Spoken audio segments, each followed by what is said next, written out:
Let's make some stuffed shells in the Blackstone Pizza Oven.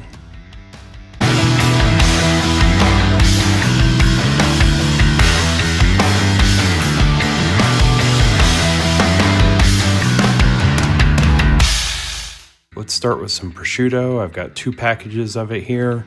I'm going to get that out of the package, and then I'm just going to chop this up real small.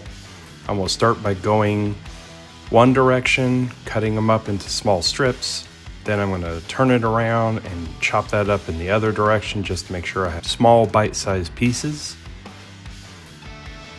Then I'm going to throw all that prosciutto into a frying pan, and I'm going to let it fry up almost like bacon. It's going to start to crisp up just a little bit. Then I'm going to add to it a whole bunch of spinach. Now I'm going to put a lot of spinach in here, and as you can see, it wilts down to quite a bit less. Then I'm going to pull all that out of the frying pan once it's cooked through, and I'm going to chop it up even smaller.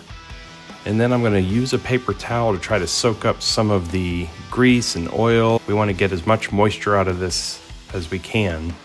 Then in a mixing bowl, I'm going to add a couple cups of fresh ricotta cheese. If you'd like my recipe for this ricotta cheese, I'll include it in the link above.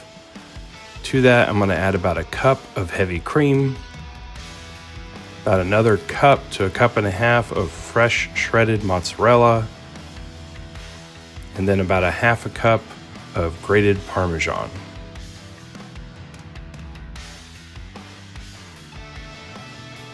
Then to that, I'm going to add an egg for a binder. I'm going to go ahead and mix that up with a little bit of fresh ground pepper. Once that's mixed all the way through, I'm going to add to it my prosciutto and spinach mixture. Now I'm going to mix that all the way up.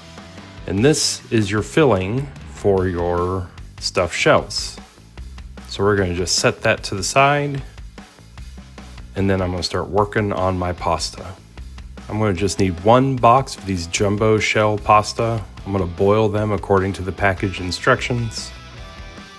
Once they're done boiling, I'm going to strain them out and just add them to a bowl.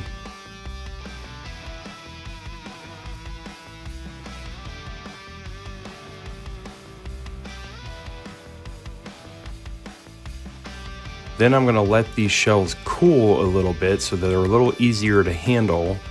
While they're cooling, I'm going to go ahead and douse them in some olive oil to help prevent them from sticking together. This will help keep them from tearing when we try to fill them later. Then I'm going to prep my pan for my pizza oven. I'm going to do this by adding some tomato sauce. This again is some homemade tomato sauce. You can use whatever tomato sauce you want. I can include the recipe for the tomato sauce below. Then I'm going to take shells one at a time, kind of push them open with my fingers and shove some of that filling in each one. And I'm going to neatly place them around the pan into that tomato sauce. We don't want to overcrowd them, but we want to get as many in there as we can. I'm going to top it with some of that fresh grated Parmesan again. Then we're going to preheat our pizza oven and then stick this in and let it cook for about 10 minutes until you see the cheese start to melt and brown on top.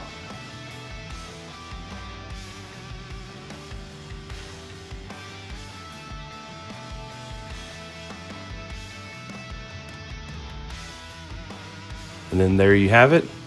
There's your stuffed shells ready to go. We're going to top this with a little bit more Parmesan just to finish it off. And then we're going to serve it up. I like to serve it on a plate. Serving size about 2 or 3 shells is plenty. Then I like to top it with a little bit more of that homemade pasta sauce, that homemade red sauce on top. These are so good, guys. I am not exaggerating when I say it's one of the best things I have ever made. They're so rich, so delicious, so creamy with that homemade sauce and that homemade ricotta cheese. Definitely need to give this a try. Let me know if you do. Till next time, thanks for watching.